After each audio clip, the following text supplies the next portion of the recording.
Glory, hallelujah.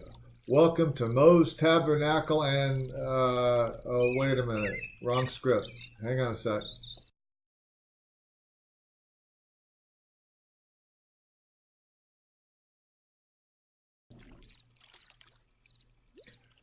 Hi there.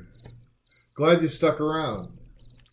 This is sort of a preface to the physical morals discussion, which I gave an intro to in my last video. I'd like to first state that this work is based on my personal understanding. This is not intended as an authoritative piece of work. It is more of a general outline which I hope will be useful to others. Some people will question why a topic about physically defined morals is needed. I see multiple reasons. One reason is because too many people's ethics are tied to supernatural beliefs. Some even go as far as to say that morality requires religion.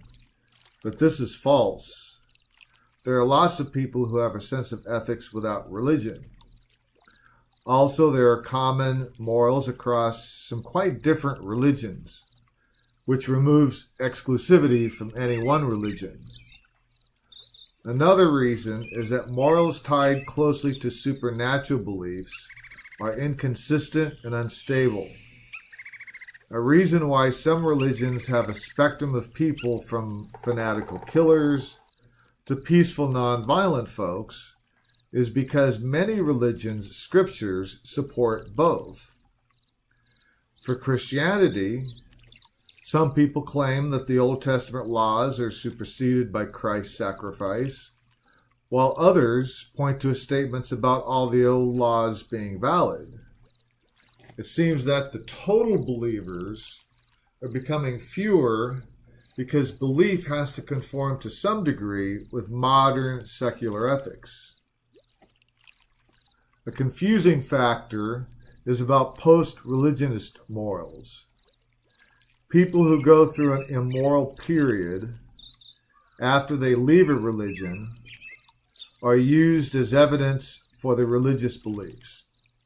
But I believe that this shows the opposite.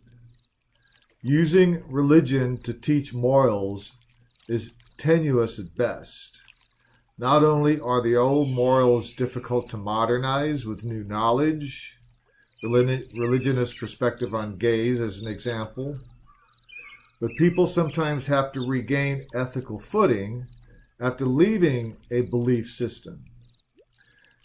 Ethics are more consistent over time and more easily maintained by people as their beliefs change if the ethics are grounded in the physical. This is because the ethics are independent of the changing beliefs. I believe that humanity needs to wholly embrace ethics with physical origins. All religions have changed over time, while most have internal conflicts. Even the gods change over time, including the Judeo-Christian ones, plural intended. Additionally, the morals written down are those held by the authors at the time of their writings. Regardless of what religionists claim, the morals in the texts of religions are based on people's perceptions and knowledge. As new information needs new ethics, and understanding of behaviors become better, the ancient morals can't keep up. But physically based ethics can grow with modern understanding of things. Physical ethics can use new knowledge to remove the harmful ethics and add new ones as needed. So how am I doing with ethics? In a way, I can be compared to how our societies are transitioning from supernatural authority to physical reality for ethics. I was once a devout Christian. I read the Bible from beginning to end 3 times by the time I was 17 years old. But experiences in my late teens challenged my beliefs. I struggled with attempts to believe in a God, the soul, and so on for some time. But I eventually realized that the only constant is the physical. So I reoriented my perspective to a purely physical one. Since my morality was so closely associated with the religion of my youth, I made some ethical mistakes. The process is not complete, but I strive to be a fully ethical person based on the physical model. My biggest shortfall is in the personal category. The personal ethics include balanced exercise and a healthy diet. I'm still working on those things.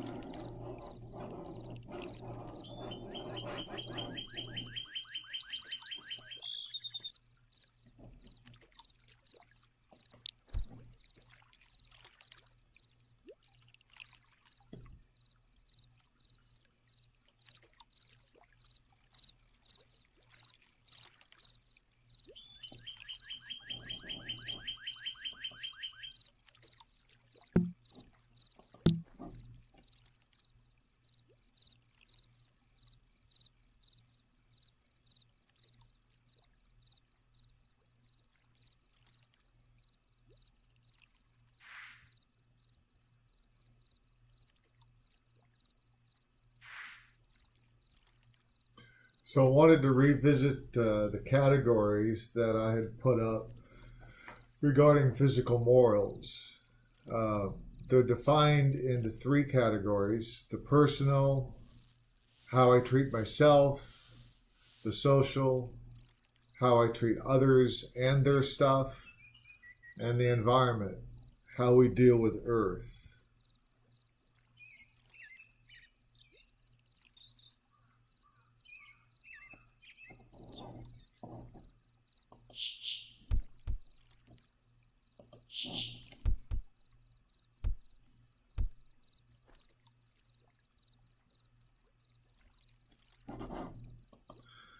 Although I'll be discussing these three ethical categories, ethics in one category affect other categories. For instance, how we treat ourselves can affect chemical states in the brain.